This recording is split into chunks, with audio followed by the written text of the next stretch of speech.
La base de toda organización social es el derecho. Ubi ius, ubi societas. En donde hay derecho, hay sociedad, reza un famosísimo aforismo latino. Y el derecho, tiene el propósito de establecer cuáles son las reglas a las que deben atenerse todas las personas que conviven en una sociedad.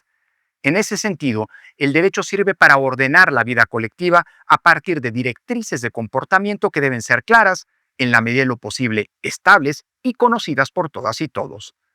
Conocer lo que establecen las normas y por ello tener claros los límites de lo permitido, así como las conductas que están prohibidas, es indispensable para que el derecho cumpla su cometido de ordenar la vida colectiva. A eso se le llama certeza jurídica, misma que implica que los gobernados saben cómo deben comportarse. De esa certeza depende, a su vez, la seguridad jurídica, es decir, que todos y todas tengan claro que, si actúan de una determinada manera, lo harán de modo lícito, es decir, conforme a la ley. Si el derecho es incierto o poco claro, porque las normas cambian constantemente según la voluntad del gobernante, lejos de generar orden y estabilidad, lo que se produce es un desorden y una incertidumbre que colocaría a todas las personas en una situación de inseguridad jurídica permanente, pues nadie tendría claro qué es lo que se puede hacer y qué cosa está prohibida por las leyes. Es una cuestión elemental de la que depende que el derecho cumpla su función social y, por lo tanto, le dé claridad a todos los individuos de cómo deben comportarse. Si el derecho cambia todos los días y nadie sabe cuáles son las prescripciones, es decir, las reglas que deben obedecerse, imperarían un caos y una confusión que tarde o temprano haría imposible la vida pacífica en una sociedad. Por eso, el proceso de creación de una norma debe tener etapas claras, ciertas, transparentes, verificables y al final definitivas.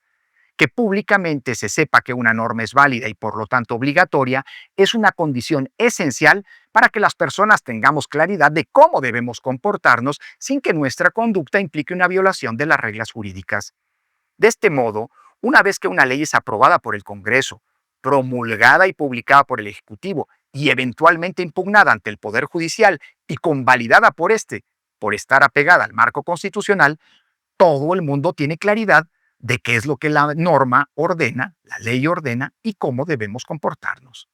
Lo mismo ocurre con las sentencias. Cuando un juez o un tribunal decide cómo debe resolverse un litigio, cómo debe interpretarse una norma o si un acto de autoridad es válido o no, en última instancia, es decir, cuando se han agotado todos los recursos para impugnar esa resolución judicial, por ejemplo, mediante una apelación a un tribunal de mayor jerarquía o a través de un juicio de amparo,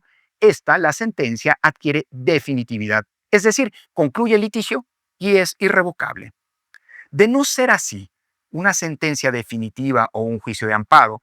podrían volver a revisarse, las personas involucradas no tendrían nunca certeza jurídica de cómo deben comportarse y el pleito o controversia que dio origen al litigio nunca terminaría de resolverse. Por eso, uno de los principios fundamentales de los que depende la seguridad y certeza jurídicas es el de cosa juzgada, es decir, que los asuntos que ya fueron revisados por los tribunales competentes y cuyas sentencias quedaron firmes, porque se vencieron los plazos legales para poder impugnar esas resoluciones o porque habiendo sido impugnadas fueron convalidadas por las instancias superiores, estas adquieren un carácter definitivo e inatacable y por lo tanto no pueden volver a ser juzgadas. Lo anterior, que es una condición esencial de funcionamiento de todo sistema jurídico, fue increíblemente revocado hace unos días por la nueva Suprema Corte de Justicia de la Nación,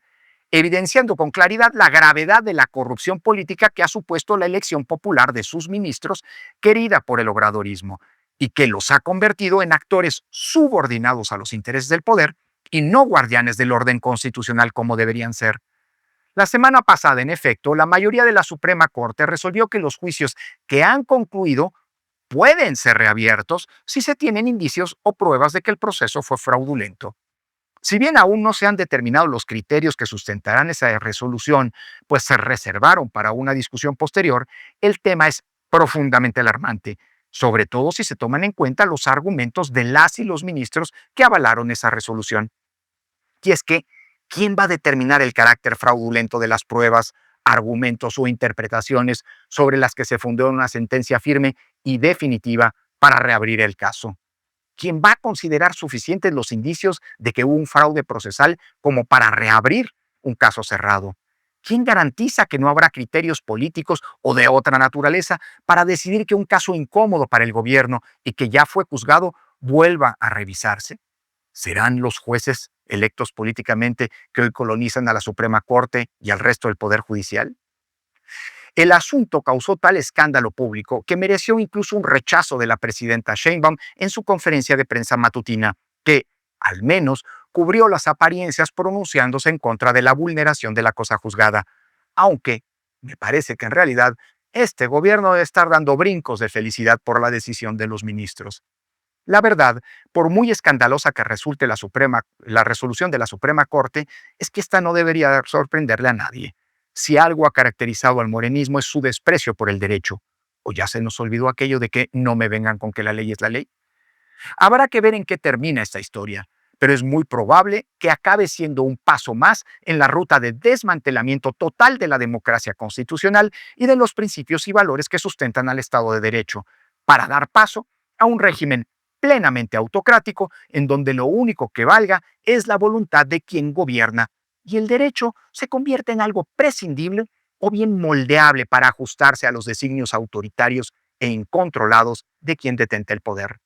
Ese, cada día que pasa, es más claro el verdadero propósito del morenismo. Su quinta esencia, pues.